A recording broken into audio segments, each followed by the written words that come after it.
Welcome to Why This Keeps Happening. From trauma to transformation, the podcast that helps you break free from repeating patterns and create the life you want through our 5-stage process. We're Mark and Lynetta. Before we jump into things today, we just want you to know that this deep dive is based on a real coaching session. We've condensed it down to the key insights and breakthroughs to protect our clients' privacy. And the voices you're hearing are AI-generated to keep our clients fully anonymous.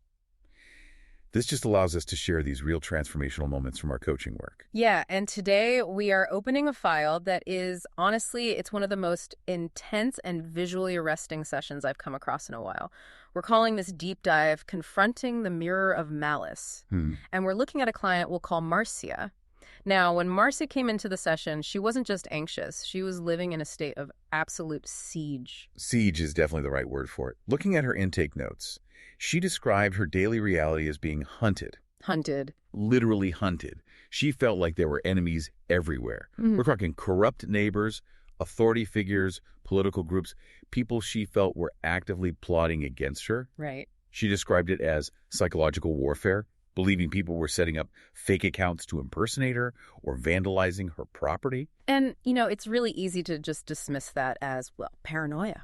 But when you peel back the layers, and we have to peel them back, you find the root cause. This wasn't random. This stemmed from horrific, severe childhood abuse by her grandfather. Right. And the detail that really just sticks with you, the thing that shapes everything, is that he didn't just hurt her physically. He told her he was with the devil. He framed his abuse as this supernatural, unstoppable, external evil. Which is just a devastating framing, because it completely takes away the child's ability to fight back. I mean, you can't fight the devil, right? No, of course not. So the mission of this session was really to dismantle that lifelong narrative. We needed to move her from a state where she was freezing or fawning, which is basically trying to survive by making herself small, or trying to please the threat, to a place where she realized she actually held the power. Exactly. And to do that, we're going to unpack 3 specific tools used in this session. We've got the King Kong visualization, which is all about physically altering how you perceive a threat. Then we have the Mirror of Malice, which is this profound technique for returning negative energy to its source. And finally, the piece that brings it all into the body, reclaiming the safety of physical touch. So let's start with where Marcia was mentally right at the beginning.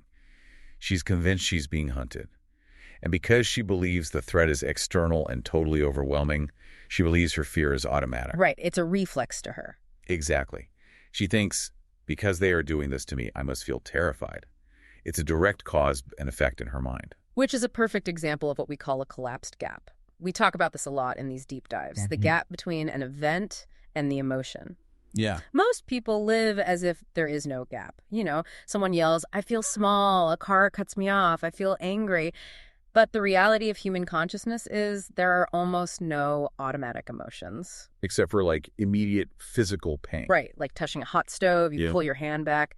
But everything else, there's a gap where a choice is made, even if it's lightning fast. But for a trauma survivor like Marcia, that gap feels completely non-existent. Her nervous system is wired for immediate threat detection. She doesn't see herself as a creator of her experience at all. She sees herself entirely as a victim of it. She was projecting that old devil energy from her grandfather onto everyone around her, the cops, the neighbors. She was essentially handing them the power to dictate her internal state. So the very first move in the coaching session was to widen that gap. And it's interesting because it didn't start with logic. You can't just talk someone out of a somatic response. No, you really can't. It started with a visual. She felt tiny, and her enemies felt huge. That is a spatial problem. So the tool used here to intervene is the King Kong visualization. It's a total somatic hack. The brain speaks in pictures, not paragraphs. If you are constantly looking up at your problems in your mind's eye, your body naturally assumes a posture of submission. Right, your cortisol spikes. You literally prepare your body to be crushed. Exactly. So the guidance in the session was to flip the scale. Marcia was told to close her eyes and imagine herself growing, and not just, getting a few inches taller, but expanding until she was the size of King Kong, a literal titan. Just massive. Massive. And then looking down at those specific people who terrified her, the corrupt cop, the abusive neighbor, and shrinking them down in her mind until they were tiny, insignificant ants scurrying around her giant toe. And what really stands out in the transcript here is the immediate shift in her language and her breathing. When she was small, she was frantic.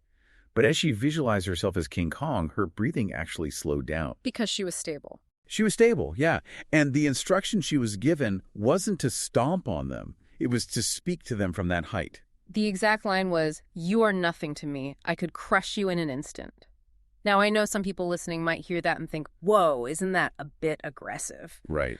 But it's not about violence at all. It's about the capacity for violence versus the choice of mercy. That is such a crucial distinction. Yeah. You cannot grant mercy if you are powerless. If you're the ant, you can only beg. Exactly. But if you are King Kong and you actively choose not to crush the ant, that is an act of extreme power.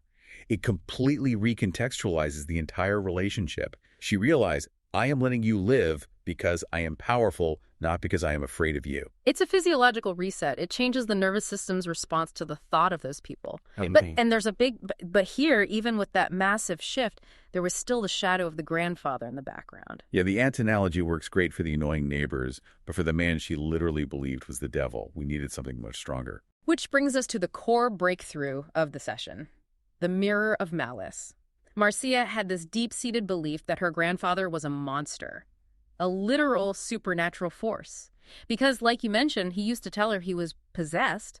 To excuse his behavior, he'd say, "The devil made me do it." Which is just the ultimate abdication of responsibility. It's such a convenient narrative for an abuser because it shuts down any criticism from the victim. I'm not a bad man. I'm just a vessel for this ancient evil. So before any visualization could even work, that specific narrative had to be completely dismantled. Marcia had to confront him in her mind and call him a liar. She had to stand there and tell him, the devil wasn't outside you, it was inside you. It was your own rot. And once she did that, once she stripped away the supernatural excuse, he was just a man. A really horrible, broken man, but just a man. And that is the exact moment the mirror comes in. Yes. So the visualization involves placing a full-length mirror directly in front of him. But it's not a normal glass mirror. No, it's more like a biofeedback loop. He has to look into it, but he doesn't just see his face reflecting back. He sees his inheritance. He sees every single act of cruelty, every moment of sheer terror he inflicted on Marcia, on her father, on everyone he touched. He has to stare directly at the unvarnished reality of his life. But here's the thing, and this happens a lot in these sessions. Marcia hesitated. Her fear was, well, he won't care. He's a sociopath. He enjoyed hurting me, so seeing it isn't going to hurt him. He'll just enjoy it again. And that is such a valid fear. If someone truly lacks empathy, visual guilt doesn't do anything. Right. So the tool was upgraded. We introduced what we call the knob. Marcia was told to visualize a heavy physical dial on the side of that mirror. And this dial controls the energetic return. Right. When you turn it up, it bypasses his empathy entirely. It allows the person in the mirror to literally feel the agony of their victims in their own body. And we definitely need to pause here for a second because this specific part often brings up an ethical wobble for clients. Marcia actually asked in the session, am I torturing him? Is this me being evil now? It's such a common reaction for survivors. They are so terrified of becoming the abuser that they are afraid to hold people energetically accountable. But the answer to her question is firmly no. Right. Torture is inflicting pain for pleasure or for control. This visualization is simply physics. It's closing an open circuit. I really love the circuit analogy. If you imagine he's been outputting this high-voltage electricity for his whole life, pain, fear, abuse, and for decades, Marcia has essentially been acting as the ground wire, absorbing all that shock just to keep things functioning. Exactly. And the mirror just cuts her out of the loop. It feeds that live wire right back into the source. Yes. It bypasses whether he cares or not. It doesn't matter if he has empathy. If you grab a live electrical wire, you get shocked, whether you believe in electricity or not. Yeah. It's just the natural, energetic consequence of his own actions finally returning to him. So Marcia visualized grabbing that knob, and she cranked it to 100%. Wow. And for the very first time in her life, she saw him not as this smirking, powerful demon, but as a pathetic man collapsing under the sheer weight of his own creation. He was feeling the terror he had dished out. And that broke the spell completely. She realized he wasn't inherently powerful. He was just protected from his own consequences. Until now. Which naturally leads to the big question that haunts so many people who have been through profound trauma, the concept of justice. Right. Marcia really struggled with the idea of, does he actually pay for this? Or does he just die and get away with it scot-free? It's that underlying fear that the universe is just chaotic and inherently unfair. To address this, there's a reference in the session notes to a story. It's a metaphor about a spiritual hospital. It's a bit esoteric, but it lands incredibly hard when you understand it. Let's unpack that story. So, the story involves a nun who is having a near-death experience or visiting a spiritual realm. She enters this hospital ward and sees a man lying in a bed. He's covered in these awful sores, leaking pus, and he's completely convinced he's blind. He is in absolute bottomless misery. Right. And her guide in this realm explains that in life, this man was a Nazi. He tortured people horrifically. And the immediate human assumption there is, oh, God is punishing him. This is his hell. Exactly. But the guide says no. No one is doing this to him. The sores, the blindness, they're direct, literal manifestations of what he did to others. He built this reality brick by brick with his own choices and actions. He is trapped inside his own creation. There is no external punisher. And there was an empty bed right next to him in the story. Right? Yeah, that's the kicker. Right. The guide said the bed was waiting for one of his victims, not because the victim had to suffer more, but because their lives were so energetically entangled by the trauma that the victim might subconsciously feel drawn to him. But the core point of the story for Marcia was the realization that justice is intrinsic. You don't have to spend your life chasing your abuser down. You don't have to poison your own present life with anger to make sure they suffer.